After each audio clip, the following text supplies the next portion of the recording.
2026년 현재 재개발 빌라 시장 뜨겁습니다. 뜨겁다고 아무거나 사면 안 되겠죠? 안녕하세요. 서울 재개발 부동산 전문가 젠트롱입니다. 이번 시간에서는 아주 현실적인 얘기 해보죠. 그렇다면 과연 재개발 구역 내 어떤 빌라를 사야 하는가? 이 질문 포인트입니다. 모든 빌라가 다 오르는 것이 아니죠. 빌라라고 다 재개발이 되는 것도 아니고 재개발 구역 내에 있다고 다 안전하게 개발이 되는 것도 아닙니다. 오늘은 젠트롱이 보는 재개발 빌라 매수 기준 정리해 보겠습니다.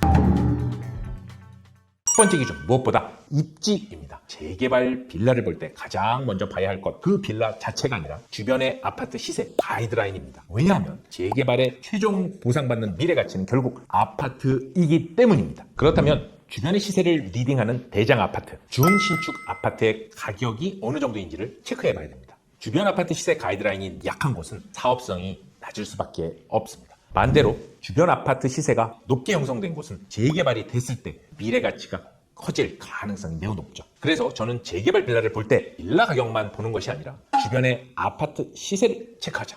두 번째, 노후도를 봐야 되죠. 재개발은 감으로 되는 것이 아닙니다. 법적 요건이 필수이죠. 기본적으로 노후 불량 건축물 비율, 저층 주거 밀집도, 도로 여건, 기반시설 부족 같은 요소들이 매우 중요합니다. 최근에는 모아타운, 신속공업기획, 민간도시복합개발 같은 다양한 방식이 나오면서 예전보다 정비사업의 길이 넓어졌죠. 하지만 여전히 중요한 것, 노후도 체크입니다. 현장에 가보면 왜 여기만 아직 낡은 빌라촌으로 남아있지? 주변은 다 아파트인데 이것만 저층 주거지이네? 도로도 좁고 주차도 어렵고 기반시설도 부족한데 주변에 정비사업의 재개발에 압력이 있을 것 같은 이런 곳이 바로 재개발 후보지가 될 수 있습니다. 세 번째 기준, 주민 동의율에 대한 움직임입니다. 재개발에서 가장 요즘 중요한 변수 중에 하나가 주민 동의율이죠. 아무리 입지가 좋아도 주민들이 반대하면 사업이 어렵습니다. 반대로 주민들이 적극적으로 움직이면 속도가 붙죠. 추진준비위원회가 있는지, 설명회가 열리고 있는지, 동의서를 진구하고 있는지, 신탁사 MOU를 비롯한 지자체와의 협의가 잘 진행되고 있는지 확인해야 합니다. 그래서 초기 투자는 발품 싸움이기도 하지만 동시에 올바른 정보를 획득해서 정리하는 그러한 정보 싸움입니다. 현장 부동산에 가서 체크해 보셔야죠. 네 번째 기준,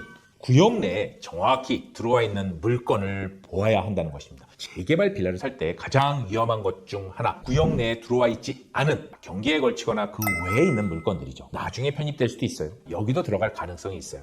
이런 말만 믿고 사시면 위험합니다. 가급적이면 초기 구역 내에 쏙 들어와 있는 물건을 사야 된다. 왜? 초기 투자일수록 구역 내에 있는 물건에 대한 주변의 기대감, 그리고 그런 물건들을 찾는 수요가 더 많기 때문입니다. 첫 번째 기준, 권리관계가 명확한 주택입니다. 재개발 투자는 입주권 확보가 핵심이죠. 건축물 대장, 등기상, 주택으로 명확하게 되어 있는 빌라, 다세대, 단독, 다가구. 반대로 상가나 근린생활시설, 무허가 건축물, 도로 지분, 이런 형태의 물건들은 반드시 전문가의 검토가 필요합니다. 과거에는 특수한 사례로 입주권을 받은 경우도 있었지만 지금 그렇게 단순하게 접근을 하시면 안 됩니다. 복잡한 권리관계의 물건은 가급적 보지 마세요. 주택으로 명확하게 등기가 등재된 물건부터 보셔야 됩니다. 여섯 번째 기준, 자기자본, 내 돈이 적게 들어가는 그런 물건입니다. 재개발 투자의 매력, 적은 자기자본으로 선점 투자를 하는 것이죠.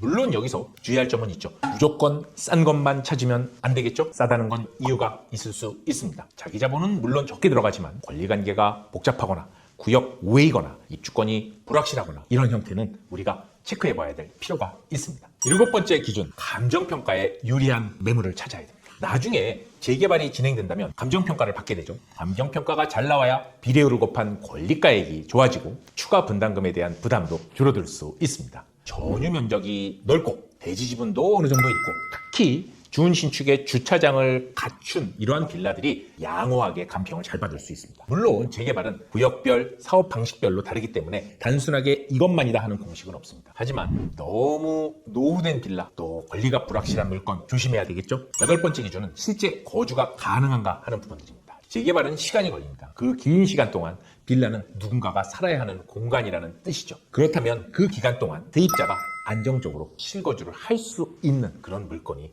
좋죠. 실거주 수요가 뒷받침되고 실제 거주하면서도 괜찮은 신축 빌라가 감정평가에도 좋습니다. 아홉 번째 기준은 주택수 제외를 포함한 세제 혜택을 볼 수 있다는 포인트입니다. 최근 투자자들이 재개발 빌라에 관심을 갖는 이유 중 하나가 바로 주택수 제외 효과이죠. 정확하게 신축 소형주택 세제 특례를 받을 수 있는 신축 소형 빌라입니다. 중요한 건 세금을 안 내는 투자가 아니라 세금 리스크를 제대로 알고 들어가는 투자를 해야 한다는 것이죠. 10번째 기준은 일정 기간 보유가 가능한 자금 플랜입니다. 재개발 투자가 단기 투자가 아닙니다. 1년 안에 오르겠지? 2년 안에 팔고 나오면 되겠지. 이렇게 접근하면 리스크가 있습니다. 5년, 10년, 길게는 그 이상도 볼 수 있습니다. 무리한 대출, 단기 운용 자금으로 들어가선 안 됩니다. 버틸 수 있는 돈으로 해야 합니다.